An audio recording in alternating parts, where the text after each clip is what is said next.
అమాయక ప్రజలను గుర్తించి వారి ద్వారా బ్యాంకులలో ఖాతాలు తెరిపించి సైబర్ నేరాలకు పాల్పడుతున్న ఇద్దరు ముద్దాయిలను కాకినాడ జిల్లా పోలీసులు అరెస్ట్ చేశారు.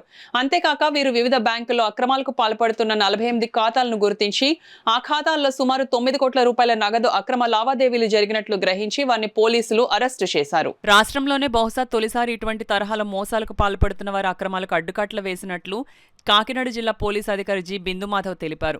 శుక్రవారం జిల్లా పోలీస్ కార్యాలయంలో జిల్లా పోలీస్ అధికారి బిందుమాధవ్ విలేకరులతో సమావేశం నిర్వహించి ఈ కేసుకు సంబంధించిన వివరాలను వెల్లడించారు. సామర్లకోటకు చెందిన నార్నే సతీష్ చంద్ర, దాసరి వీరవెంకట సత్యనారాయణలను అదుపులోకి తీసుకోగా ముఖ్య ముద్దాయి పుట్టారాము, ఉదయకిరణ్ అనే వ్యక్తుల కోసం గాలింపు చేపట్టామని, వారిలో రాముపై ఎల్ఓసి విడుదల చేస్తామన్నారు. వీరి సైబర్ మోసాలపై కాకినాడ సామమూర్తి నగర్ ప్రాంతానికి చెందిన కొర్ర లోకృష్ణ ఫిర్యాదు చేశారని, కేసుకు సంబంధించిన వివరాలను వెల్లడించారు. ఈజీ మనీ ఆశతో ఖాతాను అద్దెకు ఇవ్వవద్దని, అలా అయితే జీవితం ప్రమాదంలో పడుతుందని ఎస్పీ చెప్పారు.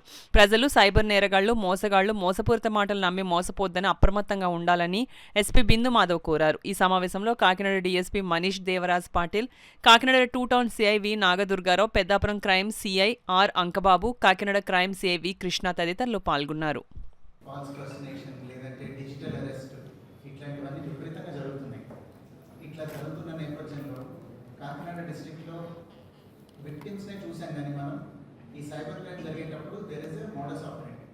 ఒకళ్ళు ఎవరో వచ్చి మిమ్మల్ని ఆన్లైన్ బెదిరిస్తారు, మిమ్మల్ని అరెస్ట్ చేశారు, మీ పేరుతో డ్రగ్స్ వచ్చాయి, కొరియర్లో ఇట్లా ఏదైనా చెప్పి మిమ్మల్ని అరెస్ట్ చేస్తున్నారని చెప్పి బెదిరించి ఒక అకౌంట్ డబ్బులు వేయించుకుంటారు.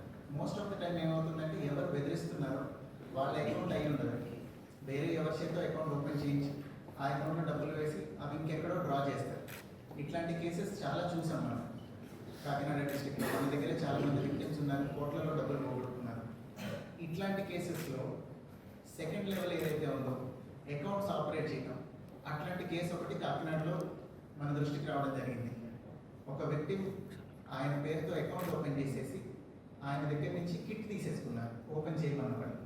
కిట్ అంటే ఆ passbook, ATM card, SIM card కూడా వాళ్ళే ఇచ్చారు. ఏ నెంబర్తో లింక్ అయ్యి అకౌంట్ ఓపెన్ చేయాలనేది ఒక సిమ్ కార్డు ఇచ్చి ఈ నెంబర్తో పాటు మీ ఆధార్ కార్డు, మిగతా డీటెయిల్స్ ఇచ్చి అకౌంట్ ఓపెన్ చేసి పెట్టండి.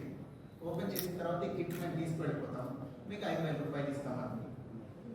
దాని పాపం తెలియకుండా 5,000 రూపాయలు తీసుకున్నారు, అకౌంట్ అప్పు చెప్పేసారు. ఆ తర్వాత కొద్ది రోజులు చూస్తే ఆ అకౌంట్ నుంచి 50 లక్షల రూపాయల వరకు ట్రాన్సాక్షన్స్ జరిగాయి. ఎవరెవరో డబ్బులు వేసుకున్నారు, తీసుకున్నారు. ఈయన దగ్గర కార్డు లేదు, ఆ సిమ్ ఈయన దగ్గర లేదు, ఆయనకి మెసేజ్ రావడం లేదు. సో ఏం తెలియదు ఆయన మీదకి ఏమి రాలేదు. బట్ స్టిల్ వచ్చి మాకు కంప్లైంట్ ఇచ్చిన తర్వాత ఎవరు ఓపెన్ చేయించారు, ఇట్లాంటివి మీకు ఎక్కడైనా జరుగుతున్నాయా అని వెరిఫై చేసి ఒక 3 ముద్దాయిలను అరెస్ట్ చేయడం జరిగింది. వీళ్ళలో 3 ముద్దాయిల్లోనూ 2 కాడికి చెందిన ఆయన. వీళ్ళందరూ ఏమన్నా ఏంటో కలిసి ఏం చేస్తారంటే అకౌంట్లు ఓపెన్ చేయిస్తారు. సివిలియన్స్కి ఇట్లా 5,000 రూపాయలు అట్లా ఆఫర్ చేసి ఒక సిమ్ కార్డ్ ఇచ్చి మీరు అకౌంట్ ఓపెన్ చేయండి, కిట్ మాకు ఇచ్చేసేయండి అంటారు. ఇచ్చిన తర్వాత ఈ ఏమన్నా ఏంటో నార్నే సతీష్ అట్లానే దాసరి